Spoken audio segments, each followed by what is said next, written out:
All right, so let me welcome you to another webinar. And so today we're going to be talking about teams. And so I know I've got several experts even listening this morning on teams. Between Dieter and Tony, you two guys have such an insight in teams and have been working with teams all of your life. And you guys are pretty old. So y'all have been doing it for a long stinking time. So I'm glad you guys are on here too. So these are two of my buddies, two of my friends that we've been connected for a lot of years. Today, we're going to be talking about evaluating team excellence, strategies for high performance teams. This is, to be honest with you, this is kind of a brainchild. I'm toying with writing a new high performance team course for next year. And I decided I would do it in a webinar and just kind of flesh a little bit of it out in my own head. So I hope you can kind of go along with me as we do this. Teams are one of those things that we all are involved in most cases. Today, teaming is just very much part of everything that we do. Every project that you work on, you find yourself on small teams, maybe even on some monster-sized teams, depending on the project. But I think the piece of it that's so interesting for us is the whole issue of team dynamics. And so that's some of what we're going to be looking at today. Very quickly, but we're going to be looking at some of this stuff on team dynamics, because team dynamics, we've been on good teams, we've been on bad teams, and everybody's had that terrible team member where you think, oh my gosh, just poke me in the eye. That person is just worthless on the team. They don't contribute, they don't talk, they don't do what they say. So don't be shouting out names this morning, okay? Because this is going to be on video, all right? Okay, so let's go ahead and get started this morning. Thank you again for being here. Evaluating team excellence. So let's start off with a couple of things. First off, let's define what a team is compared to a group.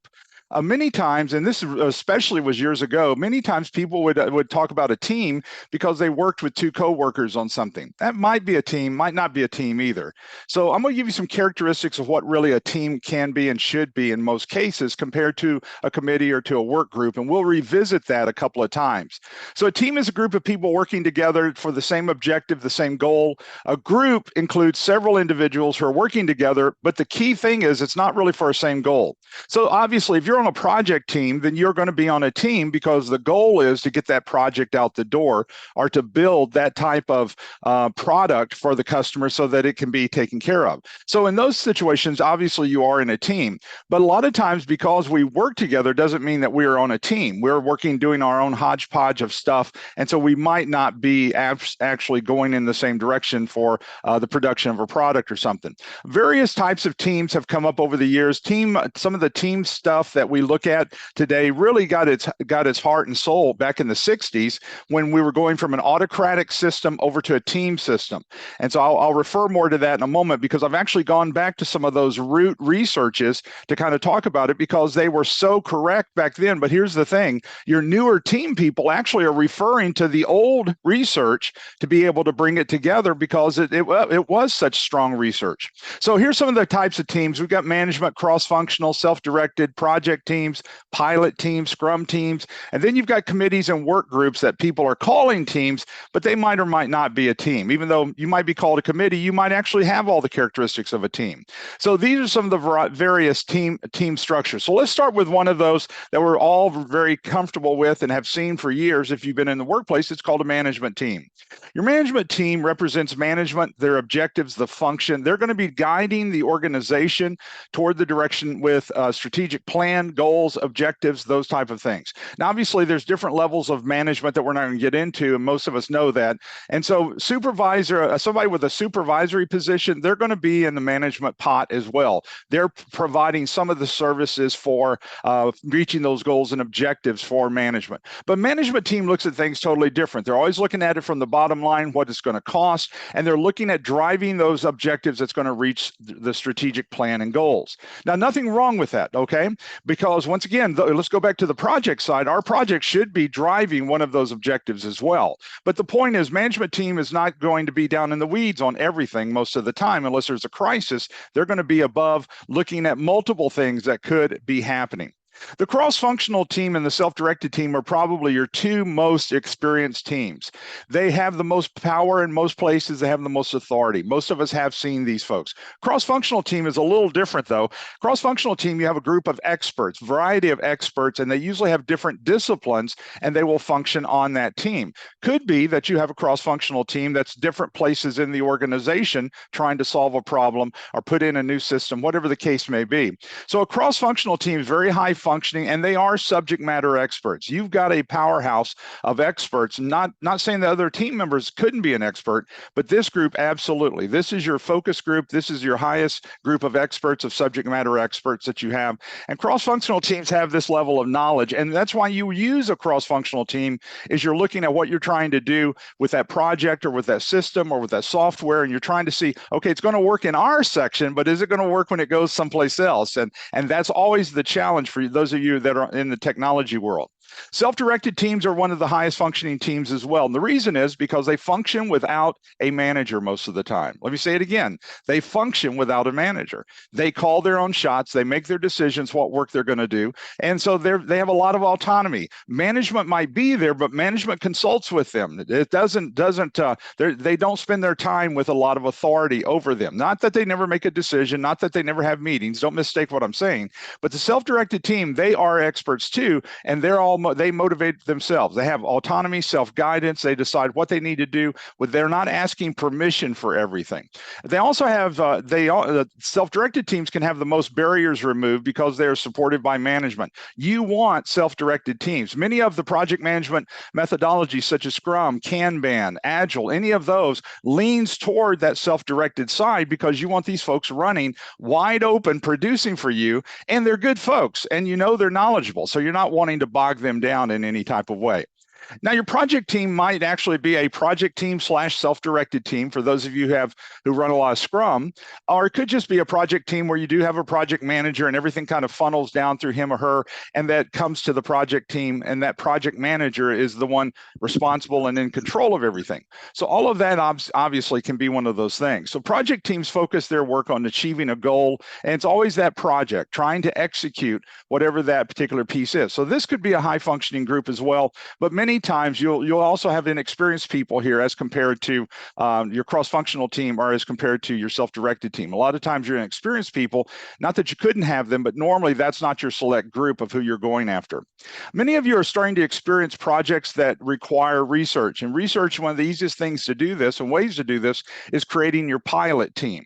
Now, pilot team is to really basically run a mini project. Many of you have done this and have served on them before. You run a mini project, a pilot, to learn something about your project, and then you're going to turn around and roll that project out with that information to really build the entire project that you have. And a lot of times this is like a discovery kind of project, if that makes sense to anybody else.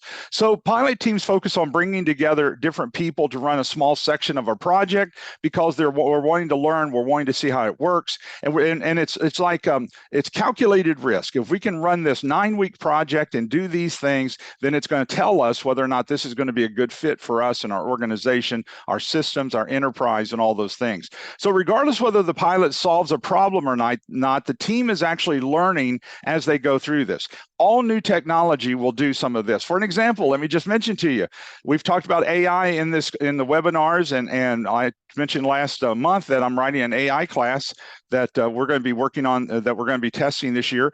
But if you're doing AI, you're probably going to want to run a pilot because you don't have a clue what it will do and not do in your organization or what it will influence. So it would not be uncommon for you to do a small AI pilot of 6 weeks, 9 weeks, 3 months, whatever fits your situation, and learn from that so that you can then, when you roll it out to more people and more of the organization, it's going to fit.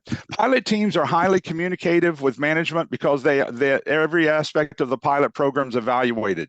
And what it's being evaluated on is it's being evaluated from the aspect of what can I learn? What else could go wrong? If something does go wrong, you absolutely are wanting to look at that to see, okay, what would we do different in that situation? So retrospective or lessons learned is going to very much be part of every step of a pilot team, and rightly so. Now, many of you are very blessed to be on the Agile side. You've been running Agile. Some of you are running hybrid, and you might call it Agile, but it doesn't fit all the boxes, does it? So Scrum teams. Scrum teams are a high-functioning group as well. Your Scrum teams are high-functioning. They work normally in Agile or Scrum, and they focus on productivity. The whole reason why you're using Agile or Scrum is for speed. You want them to be able to execute and get something to that customer as quick as possible.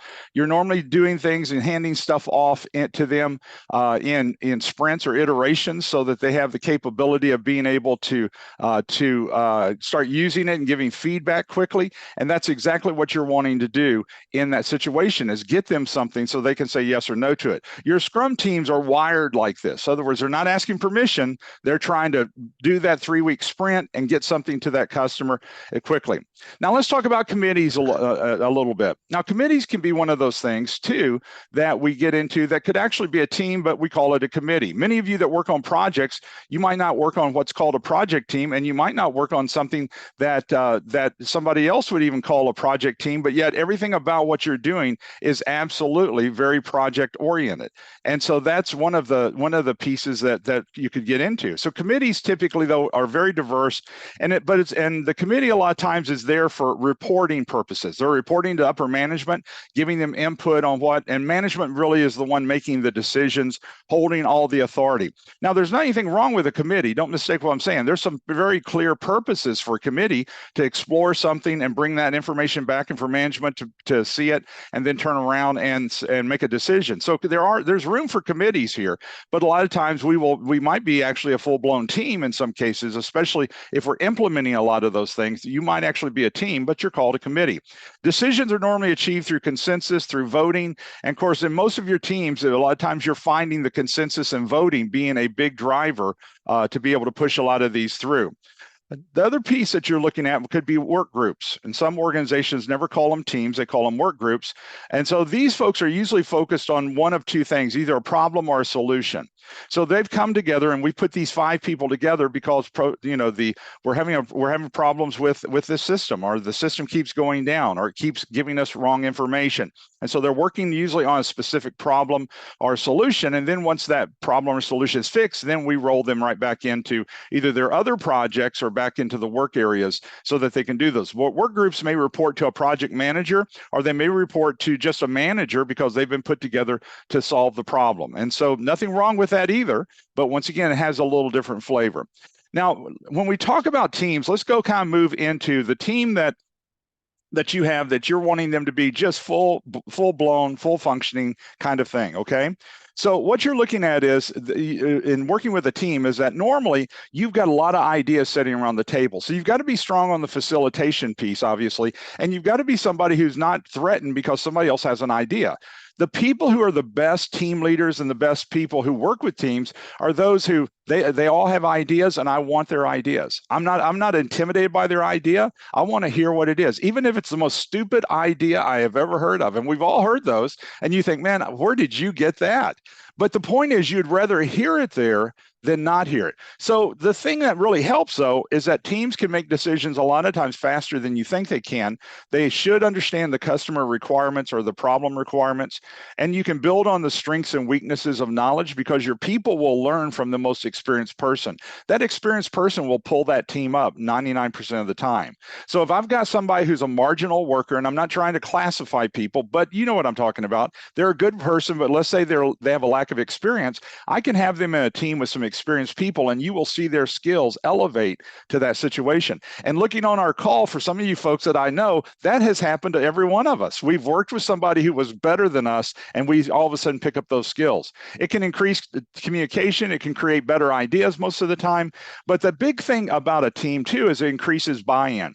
Buy-in from your team members makes a huge difference on the solution that we're going to come up with.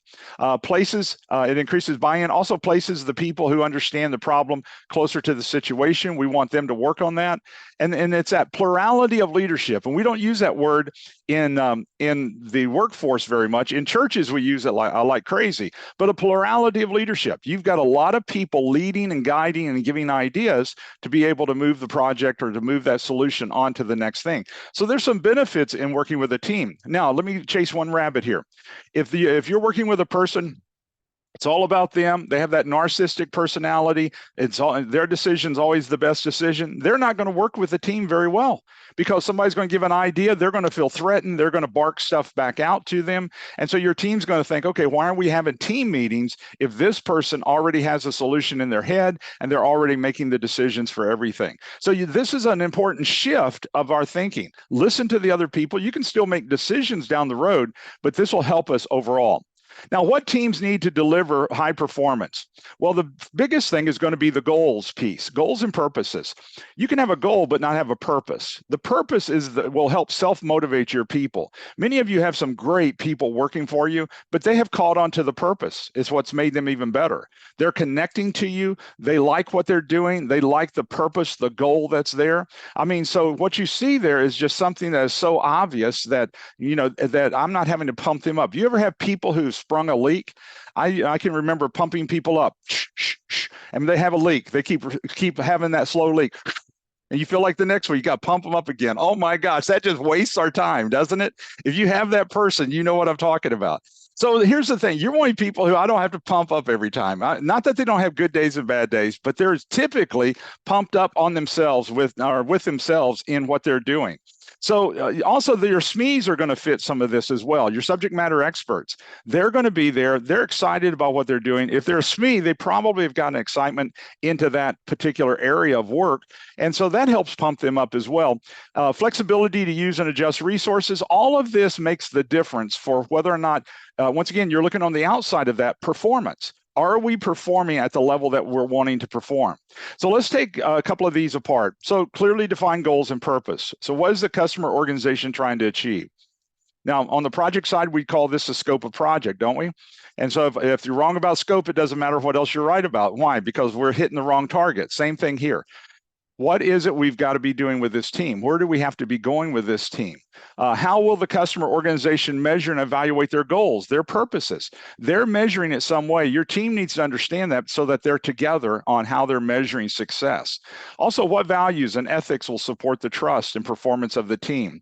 For an example, the old mindset of management was, I don't want to be close to my people. I want them to be fearful of me. I'm going to bark out orders. I'm going to look mad 90% of the time. As you know, all of that just kills momentum a lot of times in the organization, and it kills that relationship. Everything today is built on relationships, and some of you are great relationship builders. And so your people have built a relationship with you. Now, you still have your role and your responsibility, and you're still in charge. All those pieces are there. But what you have noticed is that you actually find yourself building that relationship to where you're much more approachable and you're not barking out orders from every which way, and the people are making that connection with you. But there are some clearly defined boundaries. So for an example, what type of decisions can the team make, and which decisions have to be escalated? Of course, that shouldn't shake a team up because, well, we're experts. Of course you are, but you don't get to make every decision unless you're the top dog in that organization. You're going to make decisions within a perimeter, within a certain range. And that's true with everybody here.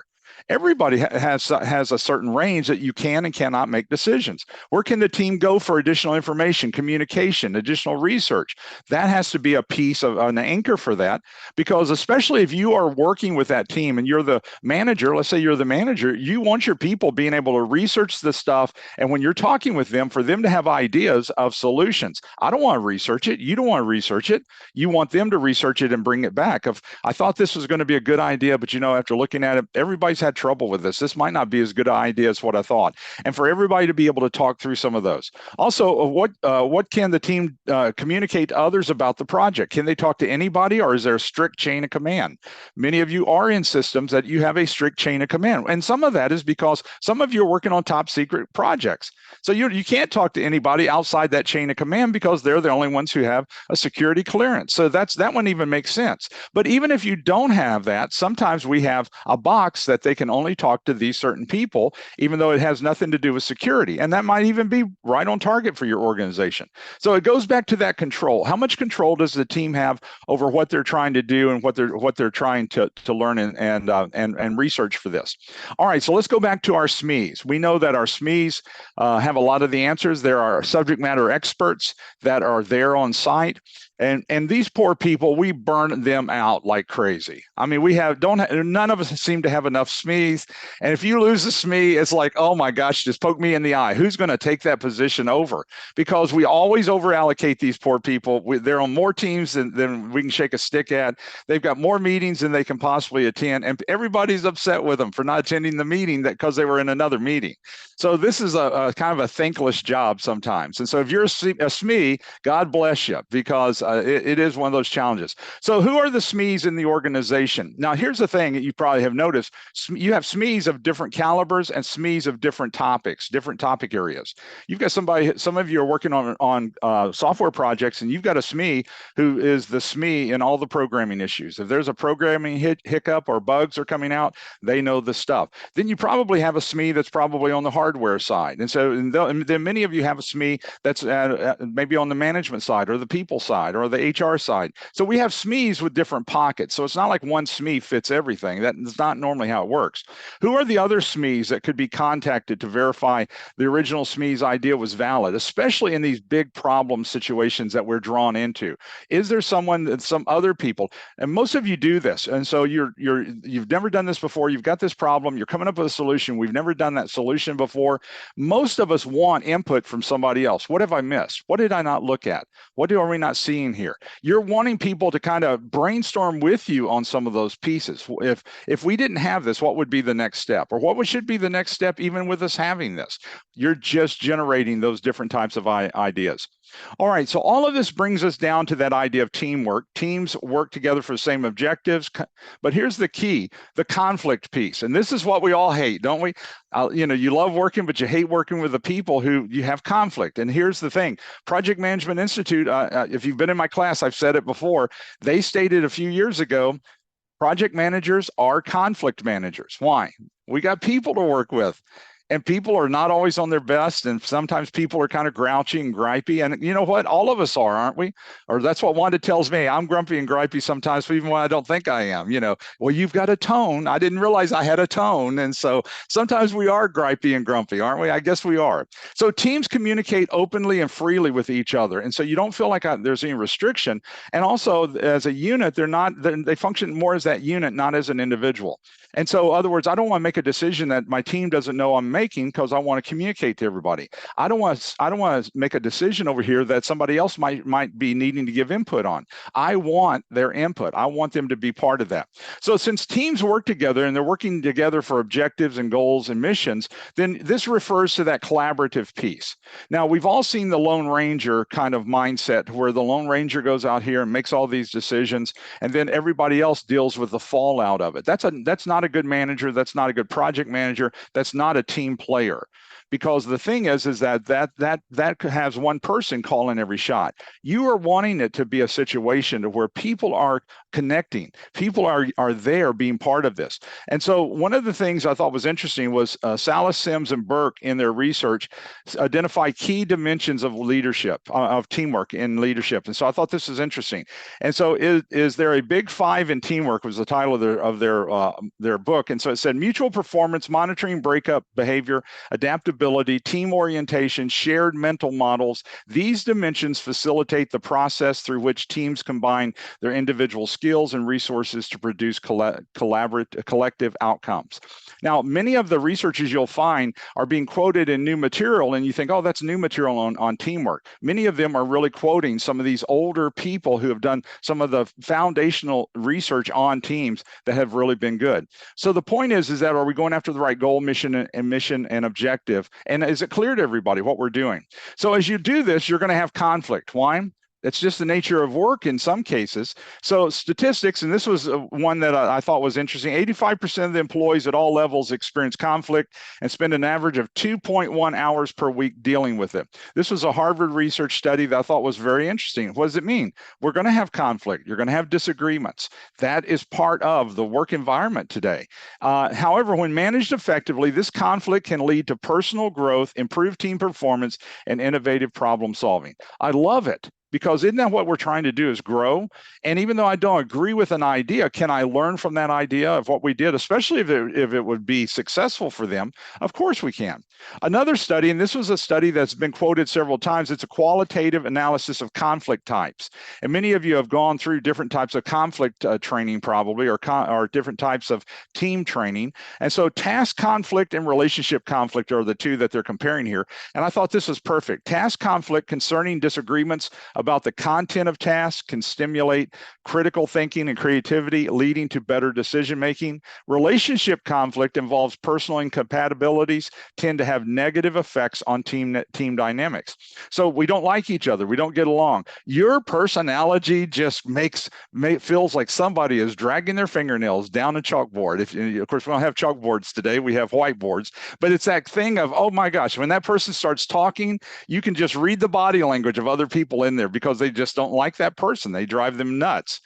So a meta-analysis that came out in 2003, one of the older studies as well, found that while relationship conflict consistently correlates with negative team outcomes, task conflict can have a positive effect on team performance, especially when the level of task conflict is moderate and the team task is complex and non-routine. So what were they saying? Relationship conflicts are usually the bigger challenge that hurts things. Task conflict is not. What would be a task conflict? Solution. Because Tony and I disagree over a solution as we start fleshing this out, you know what? That actually helps both of us to be able to understand the task better, to work the situation through, and to get on the other side. That actually, on the other side of this, will have a positive impact. Relationship conflict, once again, it becomes very emotional. Think about it. If Tony doesn't like me, I don't like Tony. We're kind of gripey at each other. And many of you have team members who've worked together for 20 years, but maybe they don't like each other. And you're picking up some of those pieces. And of course, we have to work through that and over that to be able to benefit our projects.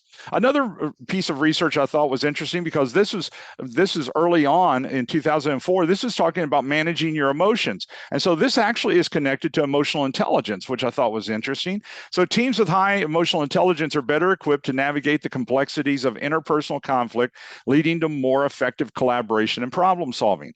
Now, we did a program on emotional intelligence a few years ago. And of course, you're seeing people write about it today, but all the anchors are still there from years ago. What does it mean about emotional intelligence?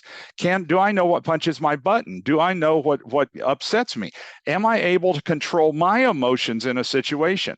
And by controlling my emotions in a situation, I've actually controlled the emotions of the circumstance that we're dealing with. Why? Because I'm calm. I've got a calm demeanor. I'm saying things that are not escalating the situation, even though everything else might be falling apart. And you've done that as well. You've come into a situation and you start talking and you start asking questions, and your calmness brings a calmness to that situation. And so emotional intelligence, of course, it's a hot item right now too, because once again, we have so many people who are in the teaming world who maybe have not been exposed to teaming. So emotional intelligence feeds into that. And then the communication of openly and freely. Not that you can do this in every organization, because there is a chain of command in some organizations on purpose. And like I said, because those of you who are working on secret or top secret kind of projects, of course, they don't have security clearance. But sometimes we have restrictions on communication to where I can't just ask somebody something because it's just not the company or organizational culture. And that sometimes hurts us. So open communication enhances team cohesion and trust. And trust was a key piece here. And we're not talking a lot about trust today, but yet trust is everything. If I don't trust you, I'm going to limit what I say.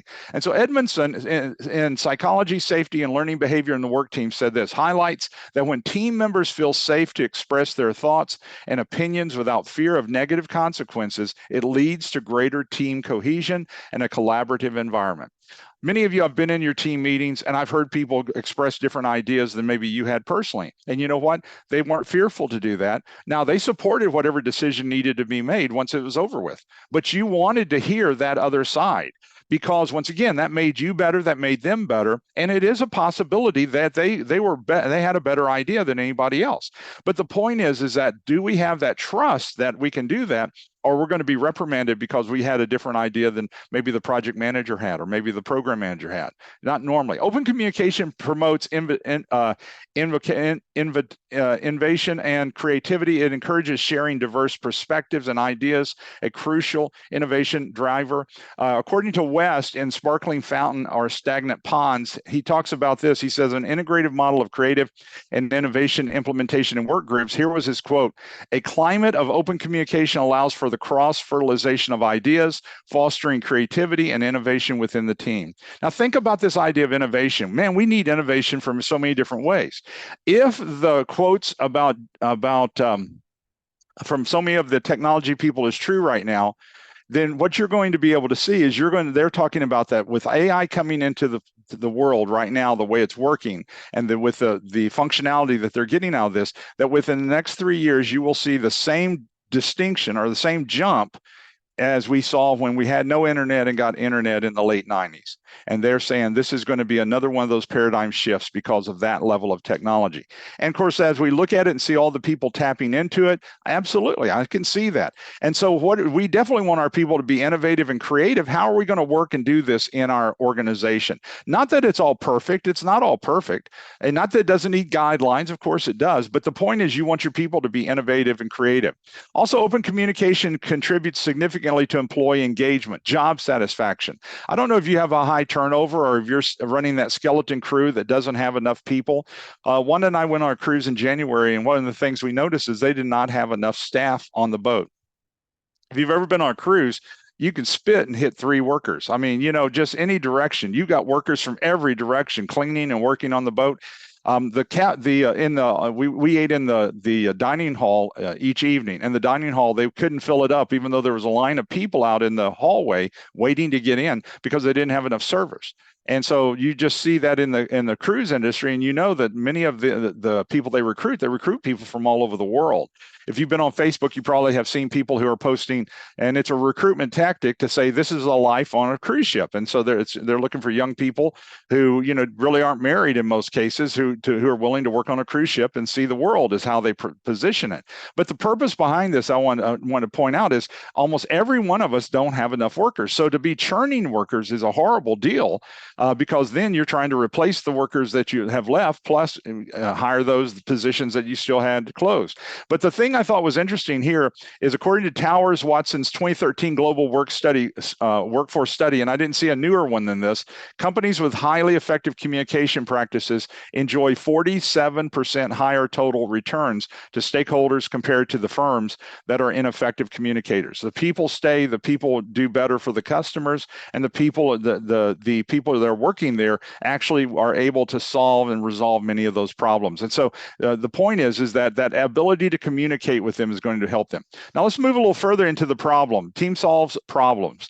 We do have problems in our organization. We have problems. Somebody said, no, we have opportunities. We have an opportunity to have a problem, because we have problems, don't we? We find ourselves thinking, oh my gosh, I should have went to truck driving school. I don't know how, that's my phrase when you get into something that you think is crazy. I should have went to truck driving school. Of course, truck drivers have their own thing too. But this was McKinsey and Company. They revealed that agile teams characterized by rapid adaptation and learning are 1.5 times more likely to outperform their peers in organizational health, customer satisfaction, operational performance. Now, McKinsey and Company, big consulting company, they come in and look at a lot of things, efficiencies and performance. But I thought that was interesting that they were putting such an emphasis that on an agile team, because, and if you know anything about agile or Scrum team, they're very high functioning. They have the ability to be able to function very, very well and to be able to make a lot of decisions that they actually outperform. But if you think about it from a traditional standpoint, they're not having to ask permission. They've got the authority to be able to go to the next step. Teams often surpass individuals in complex problem solving. And so the best of an equivalent number of individuals in solving complex problems, showing the superior problem solving ability of teams. Teams are consistently making better decisions if they've got the same information as management or same information as the subject matter experts. They consistently will come up with at least as good, but sometimes even better ideas. on what they can do and how to be able to resolve that problem or that situation. Teams can resolve problems more efficiently. Studied by the American Society for Quality, many of you are really look at their material quite often, and they said they found that collaborative teams reduce problem solving time, with teams solving problems 66% faster than individuals. Why? Because the team works it out themselves, right? And they're not needing you or I to come in and try to get everybody to get on the same page or talk it through, or we have a clear the air session. I mean, sometimes think about how much time is wasted because of all the conflict, not about the project, not about the customer, but just the conflict that comes.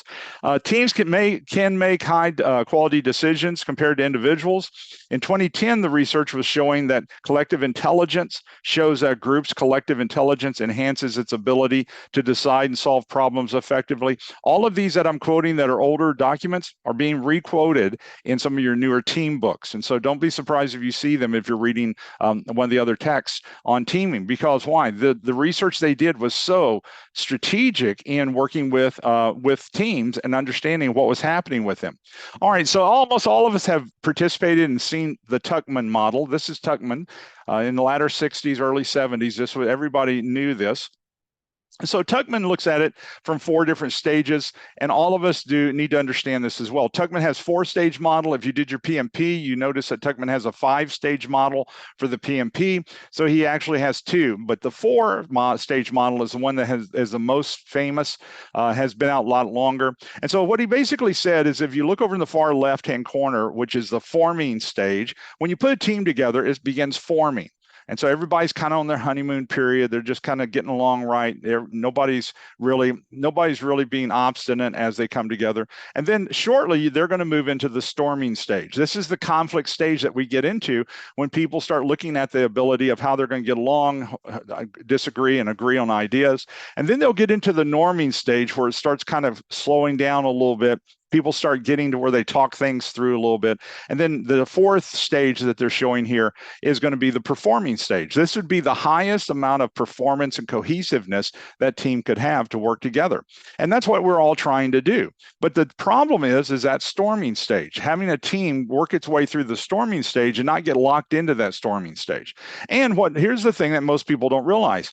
You have got people in your organization and your teams are all in the performing stage. But if I have new people come in, like many of the baby boomers who are leaving the workplace, you're having new people be hired in.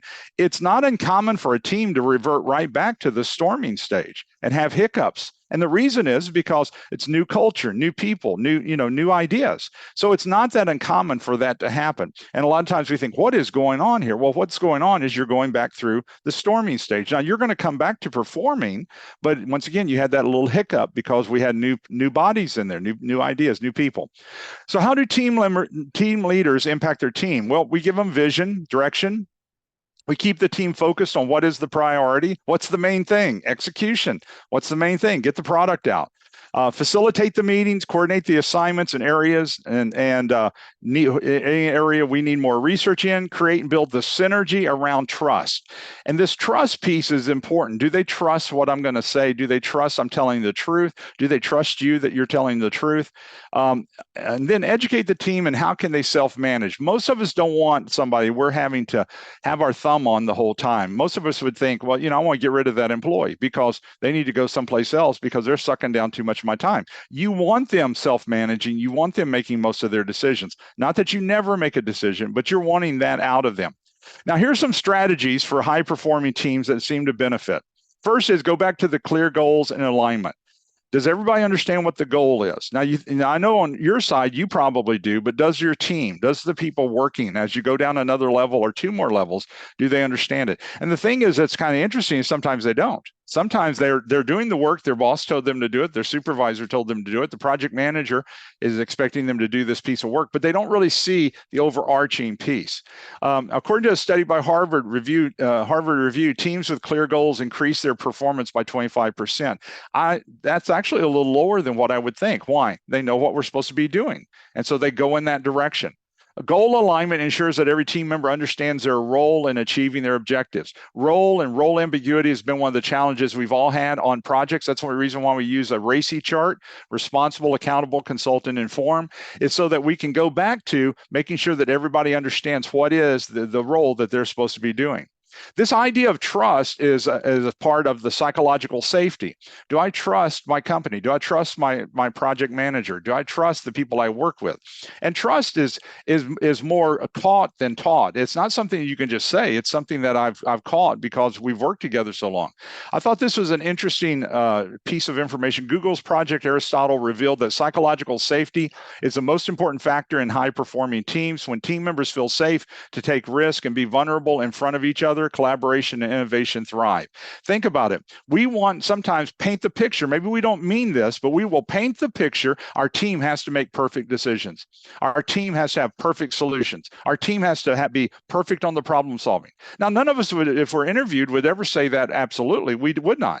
We totally say, oh, no, I don't expect them to be perfect. But our mannerism, our communication, everything about us goes from the aspect of we expect perfection. And none of us are going to be perfect. And so we would agree with that, but we still treat the culture in that perfect manner. But as trust goes up to where people think, okay, let's go for this and see what we find out. When we see this the most is going to be on that new innovative stuff. AI is one of those because that's going to be one of the things that we're going to have to deal with. So nobody knows everything about AI, and it changes every day. If you're researching this, you know what I'm talking about. New research is coming out. ChatGPT-5 will be coming out later this year, it looks like. And so as people are learning more and more stuff about it, well, what we did know is out of date now, just literally within a month or two. So as you do this, that trust level has to be there of this is the truth that we know today. Tomorrow it might be something different on those new innovations and different things. So alignment with the organizational vision. What expertise do you bring to the team? Do you bring to the team others do not? And this is what you're looking at a lot of times. What do I bring to the table that somebody else sitting around that table does not bring? What's the amount of work you can produce toward that vision, toward that objective, toward that goal? Because what I bring to the table might be a little different perspective. And of course, that's why you have people on a team. They have different perspectives. You're looking through new eyes every time you sit there with these people. They're looking at everything through new eyes. And their view of things is totally different than a lot of times what ours is, or a lot of times what upper management is. We all have sat in those meetings where upper management believes one thing and the people down here in the weeds believe something different. And that's the reason why we have different views for a lot of these. All right, the other side of this, of looking at the goals and objectives, is also going back to that mission. What are the objectives, goals, desired outcomes chosen by the customer organization? Those of you who are doing Agile and Scrum, you're doing this from the side of the DoD, definition of done, and you're doing it from the minimum viable product. And so you're looking at those particular pieces of what the customer wants. You're working with a product owner to be able to make those distinctions, and you're being able to put those into your sprint backlogs to be able to deliver those in pieces of sprints and iterations over time. But the point is you're focusing on what is the definition of done and what is the product roadmap that the customer is using and what the customer has. Also, what are the processes, steps of action, or procedures we can use to reach the mission? Here's the thing. When the procedures are there and everybody knows what those steps are, we're better because we all know. What happens when we have a solution or we have a future goal out here and those procedures have not been written yet? Because that's coming, and we don't have those steps yet. That's coming. Now we're having to create the process and create the steps for that new anchor, that new mission out here. We're seeing that happen even with artificial intelligence right now. We don't even know what's ethical and not ethical. That's what our companies are working with. What is ethics? What is ethical about AI? What's not? Even in universities, how much do we take AI out of the university? Nobody can touch it because it's unethical? Or can we incorporate it some way to where AI is an assistant on some things and not something that we throw out? And so, and those are different philosophies even in the universities. You don't want them writing their entire dissertation using an AI program to where they didn't write it. Obviously that you don't want that. But at the same time, is there something there with AI that can benefit the researcher in some of those pieces? And then as you look at the objectives, what are the activities or steps for reaching the goals and outcomes of the mission? What hidden objectives or goals connect to the current mission that must be considered? And so once again, you're looking at all the sub goals that are going to be part of this, and your teams are going to be those who have to understand what that next step is. And every time we have a team meeting, here are the next steps. Here's the next steps. And you find yourself guiding and guiding that team, and also with those type of outputs. Now, the team runs better with trust. Let's go back to that topic one more way. Trust is never demanded, but earned through one's actions and consistency. Many of you have people who absolutely trust you. You've acted right in the meetings. You act right when you talk with them. To the best of your ability, you've told them the truth. Those go on and on. Team trust focuses on one's actions, reliability in a situation. It flourishes when the team is honest and trustworthy. In other words, a person can disagree agreeably with the team without any fear of retribution. And it's broken. Trust, if broken, is sometimes hard to reestablish. Why? Because it takes timing. It takes time to be able to reestablish trust.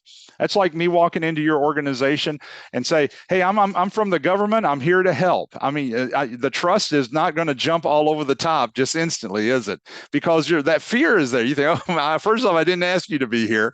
And secondly, saying you're from the government, you're here to help. I don't know whether that's good or bad for me. And so we have those fears, don't we? Just because of the comments. All right, teams and the team charter.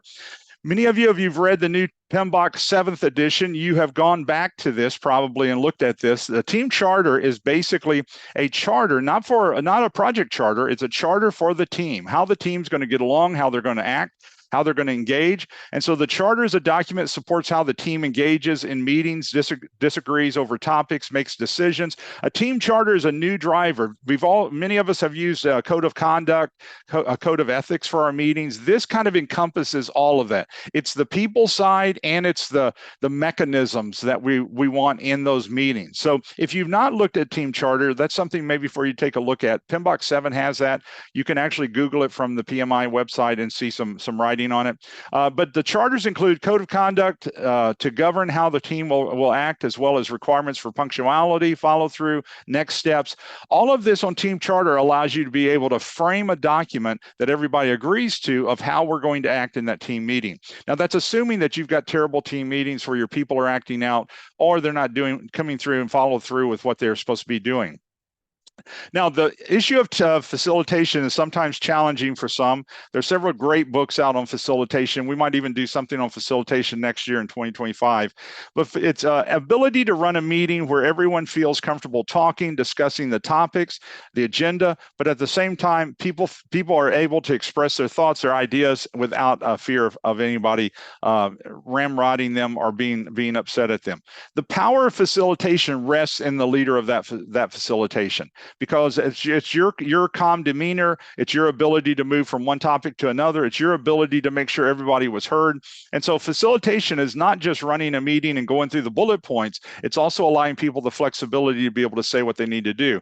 So it's a skill all team members need, obviously, but the biggest thing I want to say is that you're not just doing an agenda, even though the agenda is there.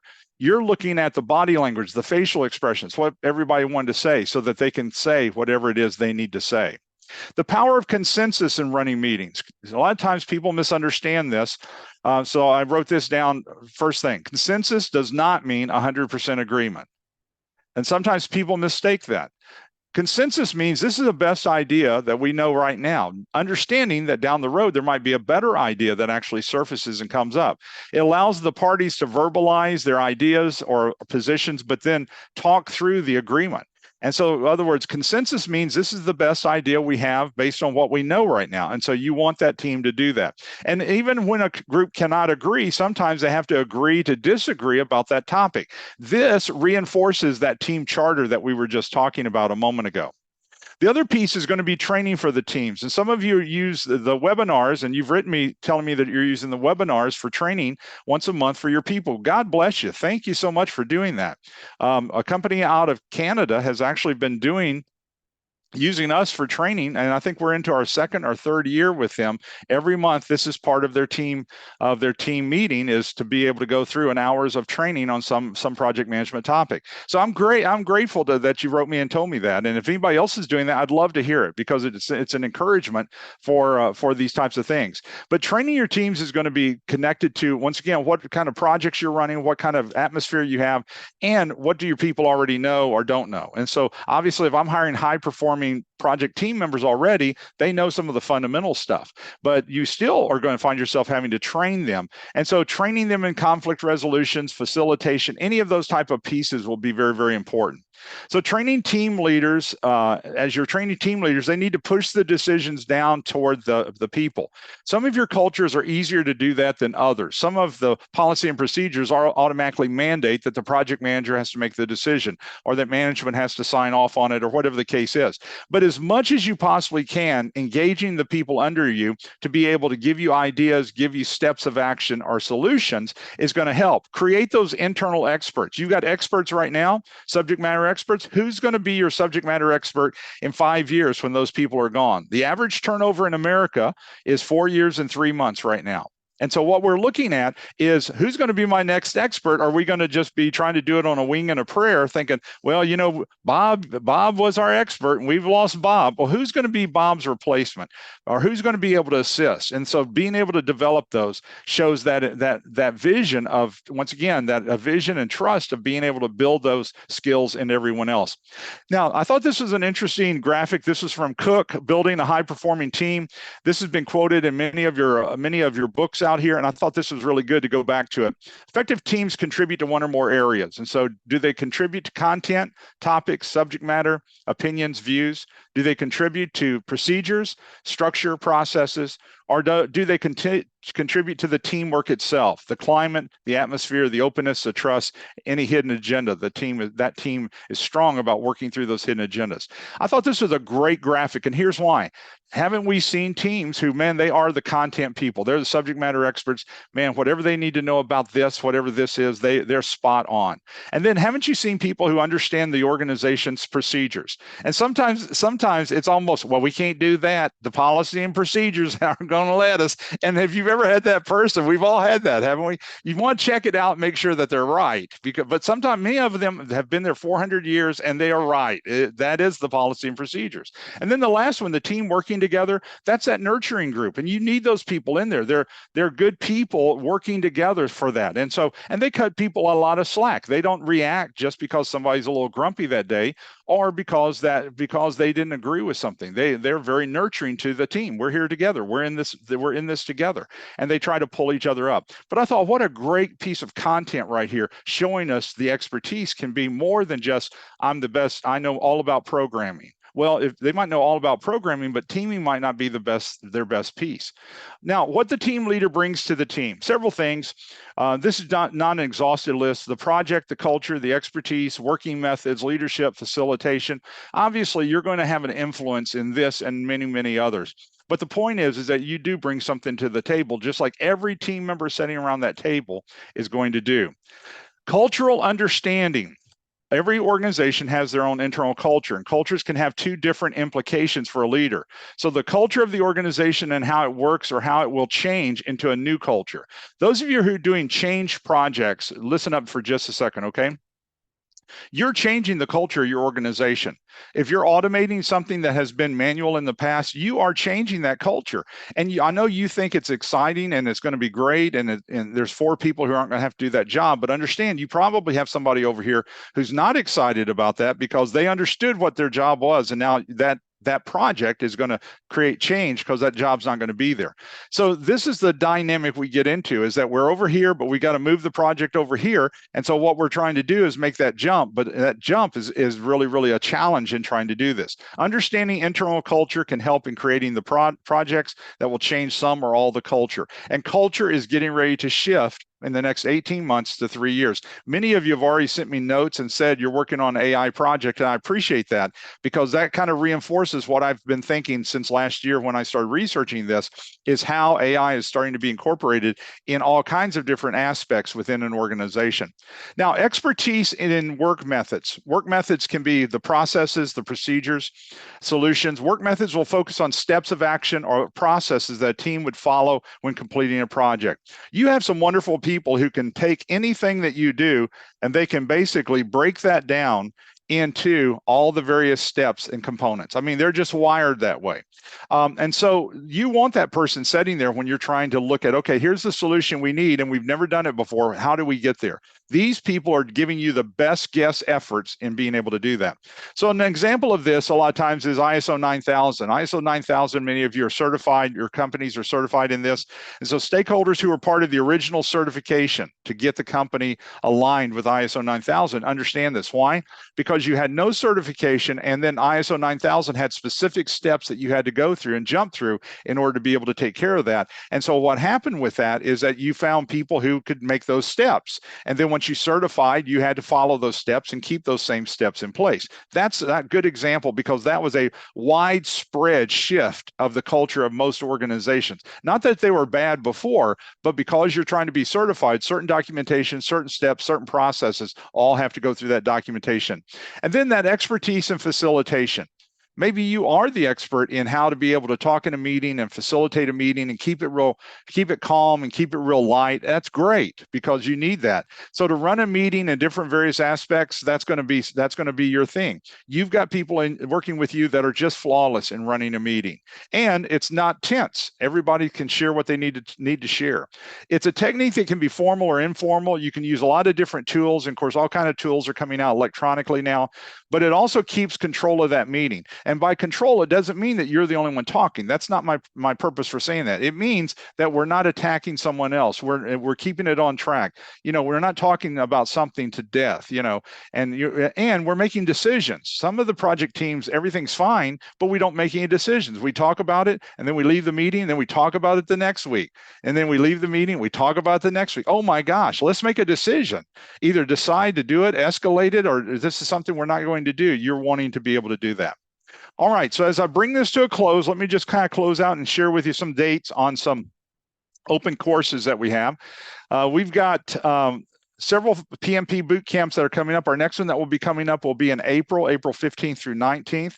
If you're not familiar with the Mastermind that we have up here, Mastermind is a free 5-day course. It's not really 5 days, it's really 5 hours, but it takes place over 5 days. So we have participants who get in here for free, and so they have about an hour's worth of work for a day for those 5 days. And it's about how to organize their material so that they can apply for the PMP certification. I don't know how many hundreds we have run through this kind of thing, but people are just jumping in here like crazy. And then because they are in our mastermind group, they get our lowest rate to be able to come to the boot camp. And it's the lowest rate guaranteed of how to be able to come. But they also, by being in there, we give away one free scholarship for somebody to come to the boot camp in every mastermind group. And so we've had a lot of fun with doing this. It's helped a lot of people to be able to win a scholarship. And so one scholarship is given per mastermind group. And so once they win, there you go. They come. It's free. They're going to attend the boot camp for free. They're going to pay for their first test just like everybody else does. But we'll pay for their second, third, fourth, fifth, and sixth test and trying to get them through.